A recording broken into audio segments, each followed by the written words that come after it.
నమస్తే. నేను మీ వకీల్ ఆశేష్ కొత్త, వాయిస్ ఆఫ్ వాయిస్లెస్. మన దేశంలో రాజకీయంగా కుంభకోణాల పుట్టినీళ్లు, స్కామ్లకు పెట్టింది పేరు ఏ పార్టీ అని ఎవరిని అడిగినా తడుముకోకుండా టంచనుగా చెప్పే పేరు స్కామ్గ్రెస్ అని. మనమందరం చిన్నప్పుడు A for apple, B for ball, C for cat తో మొదలై జీ ఫర్ జీబ్రా అని చదువుకుంటే, స్కామ్గ్రెస్ వాళ్ళు A for Adarsh scam, B for Bofors scam ఇలా మొదలై Z for zero reduction scam తో ముగుస్తుంది వారికి వారు తయారు చేసుకున్న స్కామ్గ్రెస్ ఆంగ్ల అక్షరమాల. ఇదొక ప్రహసనం లాగా సాగుతూనే ఉండేది. ఈ దేశ ప్రజలు 2014లో వారిని అధికారం నుండి దించకుండా ఉంటే దేశ ప్రజలను ఈ సందర్భంగా అభినందించాలి. తాజాగా నేషనల్ హెరాల్డ్ అనే మరొక కుంభకోణం లేదా స్కామ్ ద్వారా మళ్ళీ ఫామ్ లోకి వచ్చిన స్కామ్గ్రెస్. గతంలో జరిగిన అన్ని కుంభకోణాల్లోనూ స్కామ్గ్రెస్ పార్టీ నాయకులు, నేతలు ఉండేవారు. కుటుంబ పెద్దల పేర్లు బయటకు వచ్చేవి కావు. వెనకుండి జరిపించేది వారే అయినప్పటికీ మొట్టమొదటిసారి ఈ నేషనల్ హెరాల్డ్ కుంభకోణంలో సోనియా మరియు యువరాజా వారు రాహుల్ పేర్లు బయటికి బొంకేసరికి పార్టీ క్యాడర్ మొత్తం సన్నాయి నొక్కులు నొక్కుతుంది. ఇది రాజకీయ కక్ష అని కొందరు, వ్యవస్థలను అడ్డం పెట్టుకొని ఇబ్బంది పెడుతున్నారని కొందరు, రాహుల్ చేసిన పాదయాత్రకు భయపడి ఇలా అని ఇంకొందరు.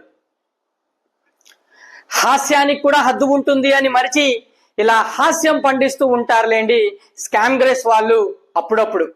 అవేం పట్టించుకోకండి. ఇంతకీ నేషనల్ హెరాల్డ్ కుంభకోణం యొక్క పూర్వపరాల్లోకి వెళ్లే ముందు ఈ స్కామ్ ను జనతా పార్టీ వ్యవస్థాపకుల్లో ఒకరైన పూర్వ కేంద్ర మంత్రి వర్యులు, విరాట్ హిందుస్థాన్ సంఘం యొక్క వ్యవస్థాపకుడు, పూర్వ రాజ్యసభ సభ్యులు సుబ్రహ్మణ్య స్వామి అను పెద్ద మనిషి తల్లి మరియు కొడుకుని బాధ్యులుగా చేస్తూ ఢిల్లీ కోర్టులో ఒక ప్రైవేట్ కంప్లైంట్ వేయడం జరిగింది.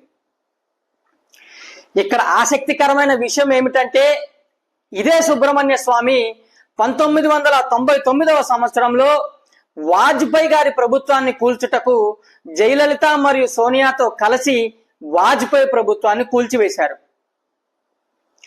తర్వాత ఇదే సుబ్రహ్మణ్య స్వామి జయలలితను కాటేశాడు. అక్రమ ఆస్తుల కేసులో ఆమెను కోర్టుకు ఈడ్చి అందులో గెలిచి ఆమెను జైలు పాలు చేశాడు.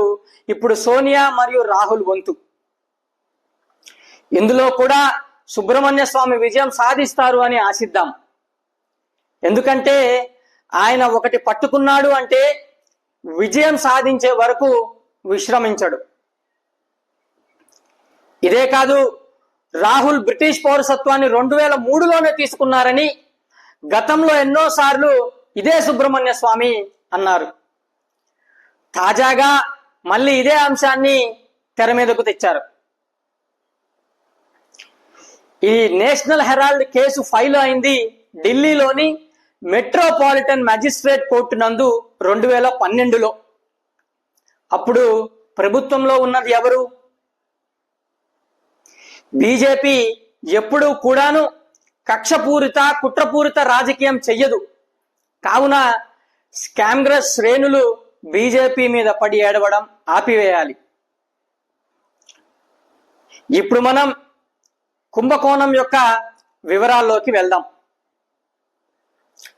నేషనల్ హెరాల్డ్ అనేది 1938వ సంవత్సరంలో జవహర్లాల్ నెహ్రూ మరియు ఇతర స్వాతంత్ర సమరయోధులతో కలిసి స్థాపించిన వార్తాపత్రిక.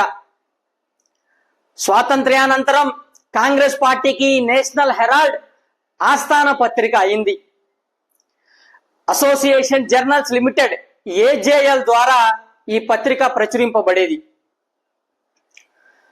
తర్వాత కాలంలో నవజీవన్ పేరుతో ఇది హిందీలోను మరియు క్వామీ ఆవాజ్ అను పేరుతో ఉర్దూ భాషలో కూడా ప్రచురణకు నోచుకుంది. 2008వ సంవత్సరంలో సుమారు 90 కోట్లకు పైగా అప్పులతో ఈ నేషనల్ హెరాల్డ్ అనే పత్రిక మూతపడింది. అసలు అసోసియేటెడ్ జర్నల్స్ లిమిటెడ్ ఏజేఎల్ అంటే ఏమిటి? 1937లో నెహ్రూ మరో 5,000 మంది ఇతర స్వాతంత్ర సమరయోధులను వాటాదారులుగా చేస్తూ అసోసియేటెడ్ జర్నల్స్ లిమిటెడ్ ఏజేఎల్ సంస్థను ప్రారంభించారు. ఈ సంస్థ ప్రత్యేకంగా ఏ వ్యక్తికి చెందినది కాదు. 5,000 మంది వాటాదారులుగా ప్రారంభమైనది తీవ్ర నష్టాల కారణంగా 2010కి వచ్చేసరికి 1,057 మంది వాటాదారులు మిగిలారు. అయితే 2011లో ఏజేఎల్ హోల్డింగ్స్ మొత్తాన్ని యంగ్ ఇండియాకు బదిలీ చేశారు. 2016 జనవరి 21 నుంచి ఈ 3 దినపత్రికలను పునః ప్రారంభించాలని అసోసియేటెడ్ జర్నల్స్ లిమిటెడ్ ఏజేఎల్ నిర్ణయించింది. ఇంతకీ యంగ్ ఇండియా అంటే ఏమిటి?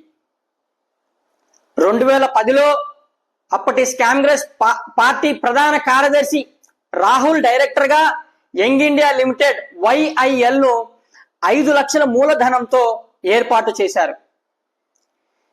ఈ కంపెనీలో రాహుల్, ఆయన తల్లి సోనియాకు 76% వాటా, చెరి 38% కలిగి ఉండగా మరో 24% వాటాలో కాంగ్రెస్ నేతలు మోతీలాల్ వోరా 12%, ఆస్కార్ ఫెర్నాండెస్ 12% కలిగి ఉన్నారు. సుమన్ దూబే మరియు శామ్ పిత్రోడా వంటి ఇతర సహచరులు కూడా ఇందులో భాగంగా ఉన్నారు. అయితే మాజీ న్యాయమంత్రి శాంతి భూషణ్, అలహాబాద్, మద్రాస్ హైకోర్టుల మాజీ ప్రధాన న్యాయమూర్తి మార్కండేయ కడ్జూతో సహా పలువురు వాటాదారులు Young India Limited YIL, Associated Journals Limited AJL ను స్వాధీనం చేసుకున్నప్పుడు తమకు ఎటువంటి నోటీసు ఇవ్వలేదని, తమ తండ్రుల యొక్క షేర్లను తమ అనుమతి లేకుండానే 2010లో ఏజేఎల్ కు బదిలీ చేశారని తీవ్ర ఆరోపణలు చేశారు. ఇక్కడే మొదలైంది అసలైన కుంభకోణం. అసోసియేటెడ్ జర్నల్స్ లిమిటెడ్ ఏజేఎల్ కు ఢిల్లీ, ముంబై, లక్నో, భోపాల్, ఇండోర్, పాట్నా మరియు పంచకులలో రియల్ ఎస్టేట్ ఆస్తులు భారీగా కలిగి ఉన్నాయి. ఈ ఆస్తులలోనే ఢిల్లీలోని ప్రముఖ హెరాల్డ్ హౌస్ 10,000 చదరపు మీటర్ల కార్యాలయ స్థలంలో 6 అంతస్తుల భవనం కలిగి ఉంది. దీని విలువ సుమారుగా 2,000 నుంచి 5,000 కోట్లు.